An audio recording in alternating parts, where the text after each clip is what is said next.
श्रीराम समर्थ. सद्गुरू श्री ब्रह्मचैतन्य गोंदवलेकर महाराज यांचे प्रवचन. दिनांक 31 डिसेंबर.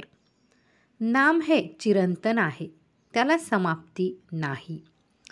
13 कोटी रामनामाच्या जपाच्या समाप्तीच्या दिवशी झालेले निरूपण. खरे पाहिले म्हणजे आपण जपाची जी समाप्ती करतो ती केवळ अज्ञानामुळेच. कारण नाम हे चिरंतन आणि काळापलीकडचे आहे. त्याचे महात्म्य कळायला फार कठीण आहे. देवाला अत्यंत प्रिय जर काही असेल तर ते म्हणजे त्याचे नाम. ते घेतल्याने तो आपलासा होईल. देव नामाशिवाय राहू शकत नाही. त्रिवेणी संगम जर कोणता असेल तर तो म्हणजे देव, भक्त आणि नाम. जिथे देव असेल तिथे भक्त आणि नाम असते, आणि जिथे भक्त असतो तिथे नाम आणि देव असतो. तुम्ही लोकांनी सेवा फार केली. खरोखर जपाची सांगता करून तुम्ही राजाला लाजवील अशा रीतीने उत्सव साजरा केलात. आता रामाजवळ असे काही मागा की पुन्हा काही हवेसे वाटणार नाही. आपण जर काही अगदीच क्षुल्लक मागितले तर तो हसेल की मी हा एवढा दाता असताना हे क्षुल्लक काय मागतात. तर आता त्याच्याजवळ देवा माझे समाधान निरंतर टिकू दे आणि तुझ्या नामाचे प्रेम दे हेच मागणे मागा. भगवंताला पूर्ण शरण जाऊन सांगा, भगवंता मी हा असा आहे, यात सुधारणा होणे माझ्या हाती नाही. रामा मी तुझे नाम मरणापर्यंत घेईन तरच जगेन. स्त्रियांनी एकच करावे, पती देवासमान मानून देहाने त्याचे व्हावे आणि मनाने देवाचे व्हावे.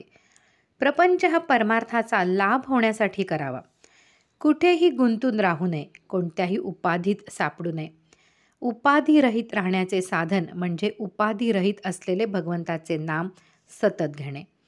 नाम घेतल्याने श्रद्धा दृढ होईल आणि नामाची गोडी लागेल. जसे पाणी गोठल्यावर बर्फ होतो त्याचप्रमाणे नाम घेतल्याने श्रद्धा घट्ट होते. श्रद्धेमुळे देवाला तुम्हाला भेटावेच लागेल. तुम्ही अखंड नाम घेत राहा. देव तुम्हाला खात्रीने भेटेल याबद्दल शंका बाळगू नका. परमार्थ आणि व्यवहार यांची उत्तम सांगड घालावी.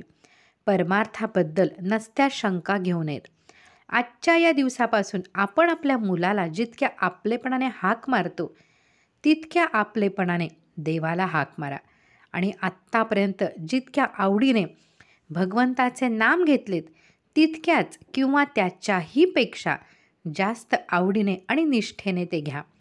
अंतकाळी अगदी सगळ्यात शेवटी सुटणारी वस्तू म्हणजे भगवंताचे नाम पाहिजे. नामात शेवटचा श्वास गेला पाहिजे. नाम इतके खोल गेले पाहिजे की प्राणाबरोबरच ते बाहेर पडावे. असे नाम जो घेतो त्याला देहाच्या सुखदुःखाची जाणीवच राहणार नाही. तो आनंदात राहील. मला खात्री आहे राम त्याचे कल्याण करील. आजचे बोधवचन. नामात शेवटचा श्वास जाण्याकरता आत्तापासून सतत नामात राहण्याचा प्रयत्न करा. जानकी जीवन स्मरण. जय जय राम.